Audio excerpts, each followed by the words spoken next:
This Saturday, the ARCA Menards Series will be racing for the 60th time in its existence at the 2 2/3 mile Talladega Superspeedway.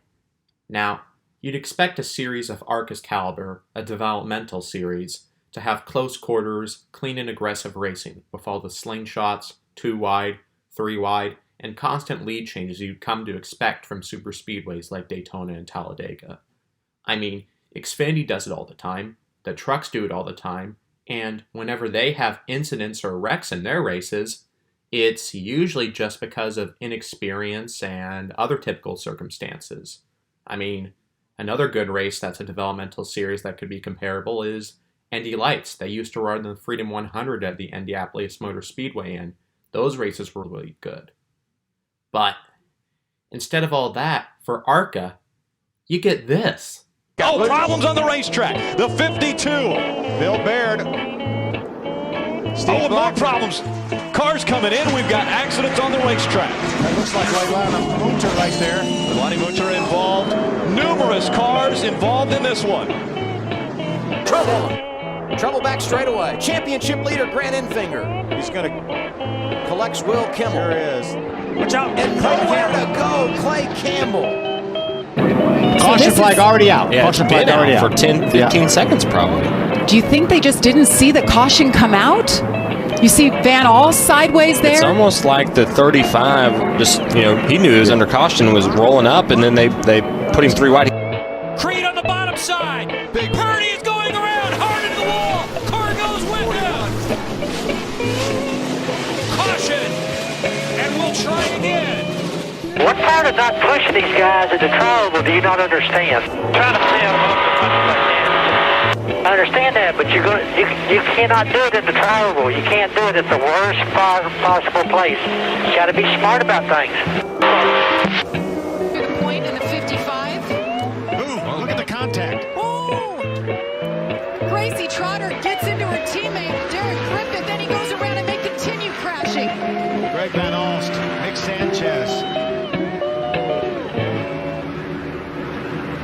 Now, dumb wrecks from a lack of braking, that might be one thing.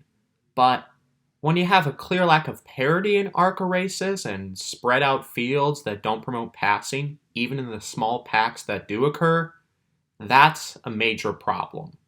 Now, part of the reason why superspeedway races for ARCA might be so mediocre is because they recently changed the car body styles that they had.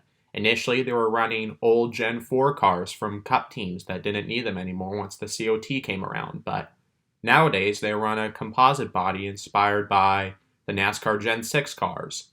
Now, initially, it was still a pretty even playing field with these new cars, but many teams have had a hard time adjusting to it for their limited budgets, even more so than when NASCAR and IndyCar had their new model of car. And as these races with the superspeedway cars have progressed, a lot of teams have risen to the top, like Venturini and Gibbs. The COVID-19 pandemic with shorter fields only exacerbated this problem, so ARCA superspeedway races, with some notable exceptions, have become snoozers with hilariously idiotic wrecks instead of a developmental series promoting good racing from guys you'd expect to see in the Truck Series or the Xfinity Series several years from now. But what can be done to fix this? Well, for one, I think a better farm program could probably be needed to bridge the gap between teams in ARCA, between, your Venturinis and Gibbs versus your more independent teams.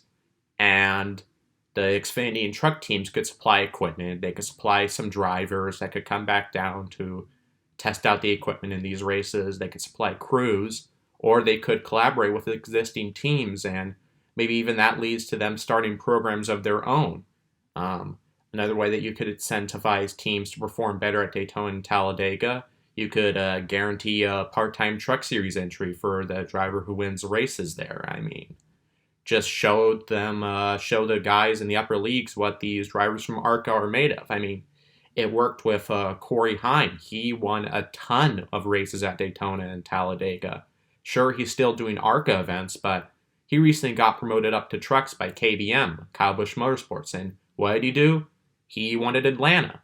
And perhaps most importantly of all, you might need some like extra testing time, and maybe you need another race date for Daytona or another race date for Talladega. I mean, the Cup boys go to Daytona and Talladega twice a year. That's 4 plate races. The Xfinity boys go there 4 times a year.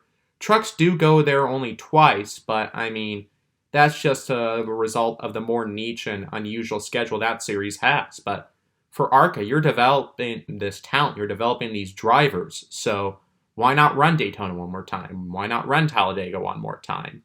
It allows drivers and fans and teams to learn the lay of the land for those tracks more often. So that way, when it comes to ARCA at superspeedways, if you implement all of these changes, you can have a healthy 4th-tier developmental series that can provide awesome plate track and superspeedway racing alongside the Xfinity events they are frequently paired with.